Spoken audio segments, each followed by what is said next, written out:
Hello，大家好，我係 Alicia，加拿大政府註冊移民顧問，歡迎大家嚟到我哋每個禮拜嘅 Vancouver 嘅 podcast。我拍檔 Nicole Chan，咁佢咧就係 base 喺溫哥華嘅移民律師啦。因為我嘅工作啦，會睇好多啲聯邦法庭嘅呢啲個案啦，咁我哋會揀一個有代表性嘅出嚟同大家分享。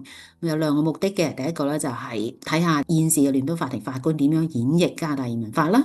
咁第二咧就係通常上得去聯邦法庭嗰啲咧都係有啲麻煩嘅，咁我哋咧就係從中就想學到嘢，咁啊目的就係為咗提高我哋客人嗰個 application 嘅嗰個成功率嘅咁樣。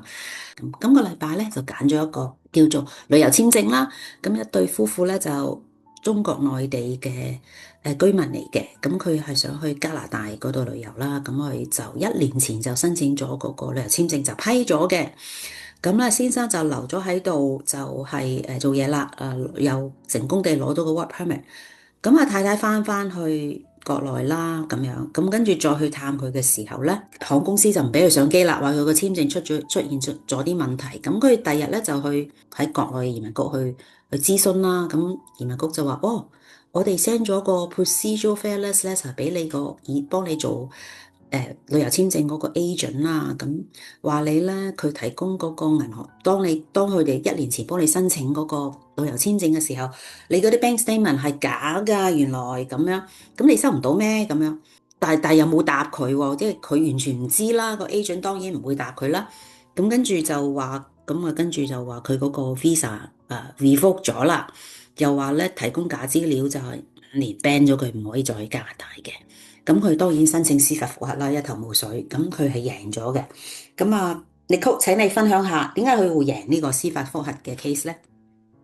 所以我哋加拿大移民法入邊有一個 concept 叫做 procedural fairness。嗯 procedural fairness 個意思即係話咧，個 officer 做嘢嗰陣時咧，即係佢嗰個 procedure 係嗯要公平嘅。即係嗯喺呢一個 case 入邊咧，就係個 officer 要 make sure 個 applicant 係收到佢嗰封信嘅。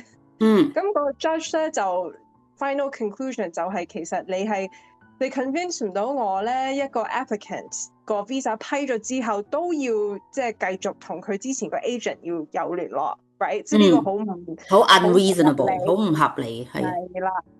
咁所以咧，嗯個法官 thankfully 個法官就話：OK，你呢個 officer，如果你要咁樣查一個 applicant，你可以，但係個問題就係你要 make sure 你嗰封信係真係去到個 applicant 度，而唔係你就咁 send 咗俾佢之前個 agent，然後就唔理，然後淨係俾人7日嘅 deadline，right？即係，yes，真係好唔即係好人道。冇，即係唔 logic，係啊，係係，啊，所以 anyways，好彩呢個 case 係贏咗啦。其實如果嗯。輸咗嘅話，真係好慘啊！我哋。係啊，係啊，係啊，係啊！多謝 Nicole 同我哋分享嗱，呢個唔係呢個 advice。如果你自己嘅 case 咧，就需要 Nicole 俾 advice 你嘅，請你 PM 我哋啦，我哋好樂意同你安排嘅。咁如果你親戚朋友都想聽嘅，歡迎你同佢哋 share 啦，咁樣。咁如果你其他 topic 需要我哋去做 research 嘅，請你喺 comments 嘅留言。下次再見，拜拜。拜拜。